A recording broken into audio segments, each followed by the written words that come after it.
We have Mike in California with, I guess, proof of God from personal experience. Mike, thanks for calling. How could any personal experience ever prove a God?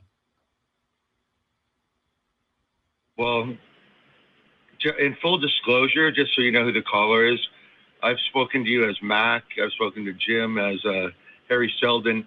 So you guys have a little background of who I am. I just wanted full disclosure there.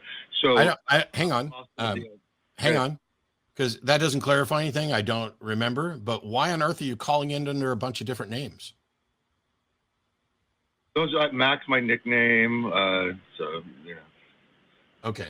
Well, let's just get to this call. So yeah. you think either you have, are you saying you have personal experiences that prove God, or do you think that personal experiences can prove for me? Okay, but here's the thing. Do you think anybody else should accept this based on your claim? No. Okay, well then I don't know what good it is, because I could say I'm completely convinced that that my ex-wife is still one of my best friends, but I couldn't prove it to you if she doesn't want to talk to you. And so for somebody to say, I'm completely convinced that my personal experiences prove God, but they won't be convincing to anybody else, what use is that? Well, if you don't mind, I'll give you the explanation. So yeah, go for it. So are you aware of the peripatetic axiom, basically that subjective experience is the only way we can gain knowledge? Well, it's the only way we can gain some knowledge. There's also a priori. True.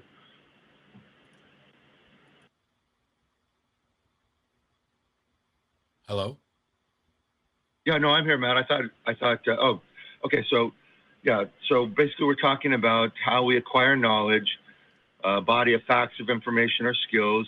We're talking about evidence, which is it's also a body of information that either leads to the conclusion that a proposition is true or false. So that we could take that as a definition of evidence. And then as far as subjective experience, and we can start with Descartes and, go to the cogito ergo sum and take that as our grounding, tabula rasa. Okay, no, stop. What? Now you are just reading a bunch of shit that you don't even know how to pronounce and clearly don't understand. What is the personal experience that demonstrates the truth of God, and why would any of us care about it? Please repeat. What is the personal experience that you wanted to tell us about that you think proves God? I don't need you trying to talk about the basis of epistemology with things that you clearly don't. You've either got a script or you're trying to read it and you don't know anything about it because you can't even pronounce it. So what personal experience do you think confirms a God? Okay. First of all, I'm coming in blind this time. I didn't even do any notes. So basically, I wanted, and I think you have the cliff notes of the call. I basically described the experience. So I'm gonna go ahead and give you the plot for. I have no cliff notes anywhere. Okay. I don't know who you are, and literally the only thing on my screen, literally the only thing on my screen is Mike, he, him, California, personal experience that proved God. So tell me, what's this personal experience that you think proves God? Great. Okay. So when I was 8 years old, we lived. Had an open space area that we called the Canyon. It was undeveloped area with the, lemon groves, strawberry fields, all that kind of stuff. And so we'd play down there. And I don't want to make this too long, but, we would hang out there, build forts, all that Cub Scout kind of stuff. So we were down there, and I remember clearly, it wasn't an audible voice, but it was almost, I don't know, something pushed me to go home. And the way that we were supposed to go was certain routes that were, through houses, or, we weren't just jumping over everybody's house. But this particular time, for no reason, no, we weren't supposed to be anywhere, but I just made a beeline for, where my house would be, which was on a cul-de-sac. And it took me straight, I almost fell down this cliff area, and anyways, it was only maybe 200 yards or something. But when I got to the fence, I just leaped over it, and there was a swimming pool. In the pool were two 4-year-old twins. One was floating on a little rubber ducky, having a good time, and his twin brother was face down in the water. And I was with my friend Tony Formica, who was 2 years older than me. He was 10. He had just taken CPR in elementary school. And I went and banged on the door. The mom called the fire department. They were less than a mile away where we lived. And the child, my friend did the CPR, and the child ended up living. And I know we can say, okay, well, coincidence doesn't prove anything. But I've worked out the probability on it myself. And it's very minute. Oh, no. Push back on it. Yeah. So the probability of it happening is 1 because it happened. The probability against it happening doesn't really matter. What matters is not the only thing that matters. It also matters how many trials at the particular event you have. So I don't know how you calculated the odds. I really hope what did you calculate the probability? What was the probability, and what was it? What was the probability, and what was the probability of? Yeah, I mean, I just innately use kind of a Bayesian probability. So, I thought, okay, what's the likelihood that I would leave at that particular time with not having a reason for doing so? So that was 1. That seemed unlikely to me. And 2, what is the probability that the two twin kids would, one would be drowning at that time? I thought that was low also because I don't think they were like that bad of parents. So go ahead. Well, actually, you know what? I have apologize. Give me a moment because I have the YouTube screen on, so I thought you were talking. But so, anyways, I mean, I've never actually put it down on paper, but I know it would come up. If you didn't put it down on paper, how did you calculate the probability? When you said you calculated a probability, you lied. Yeah, in my head. You didn't calculate anything. You just guessed and kind of inferred that it was incredibly unlikely. Right. And really the probability should be more along the lines of what are the odds of a child drowning. And if you're in California or Arizona or someplace where pools are backyard pools are prevalent, that probability goes up. And then you got to cross that with the probability of another kid jumping fences going through backyards to get home. That's your probability. Right. And you didn't do that. And I don't even know how you would calculate that second probability. I mean, we can do the kids drowning thing probably pretty easily, but number of kids jumping over fences to get through backyards, I don't know how you would calculate that.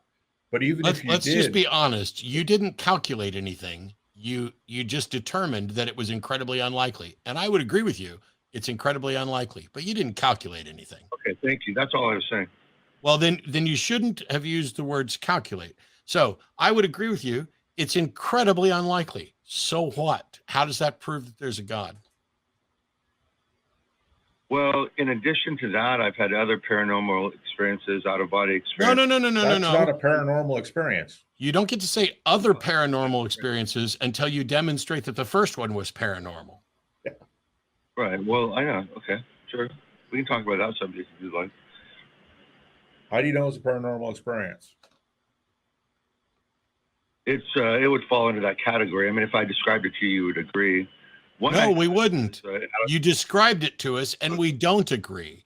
You were in an open area at 8 years old, and you felt an urge to go home. I don't consider that paranormal. No. The paranormal experiences that I was thinking about talking about. What a feeling to go home is not paranormal.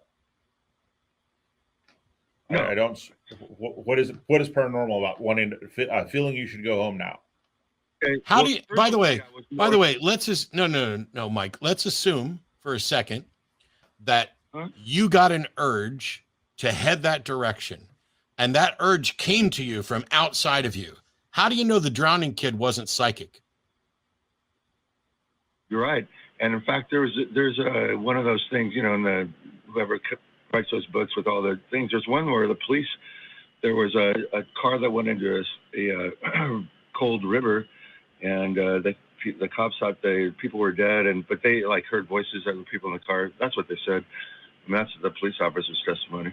We're not talking about that. We're talking about yours. I said, how do you know the kid wasn't psychic? And you just said you're right. So if the kid being psychic or someone else being psychic, or there being fairies that were whispering in your ear, or an alien observer beamed this into your head, if all of those are considered candidate explanations, then how did you determine that a god was the best candidate explanation from all these others that you don't have evidence for?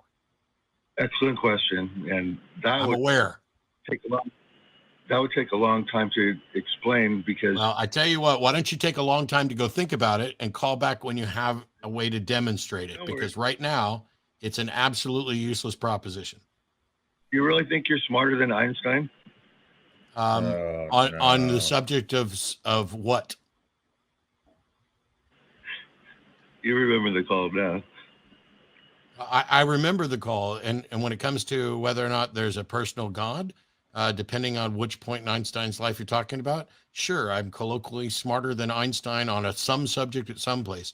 Doesn't have anything to do with IQ or who's generally smarter or anything else. But I find it interesting that after being exposed as someone who's prone to exaggeration and who hasn't put much thought into this, that your go-to then becomes to challenge whether or not I'm smarter than Einstein. Oh, if you may not remember the specific call, but I mentioned Bayesian probability, and you're not the first person or the last person who's going to ever mention Bayesian probability. You need to get a little bit more specific than that. These calls tend to blend into each other after time. I haven't been doing it as long as Matt, and it happens to me. So if you're going to try and get Matt to remember or me to remember anything about your conversations, you need to get a lot more unique. Well, I can give you the whole conversation off the top of my head if you'd like. But, I called in. No, I want to know, why did you bring up this thing about Einstein?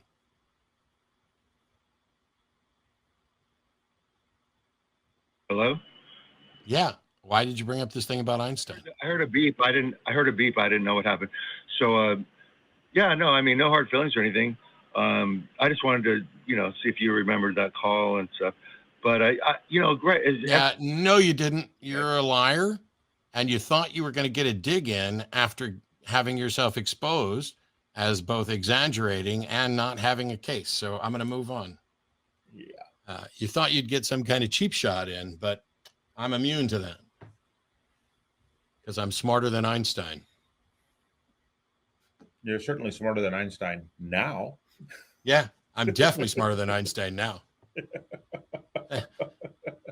That guy can't do nothing anymore. He couldn't even tell you what 2 + 2 is.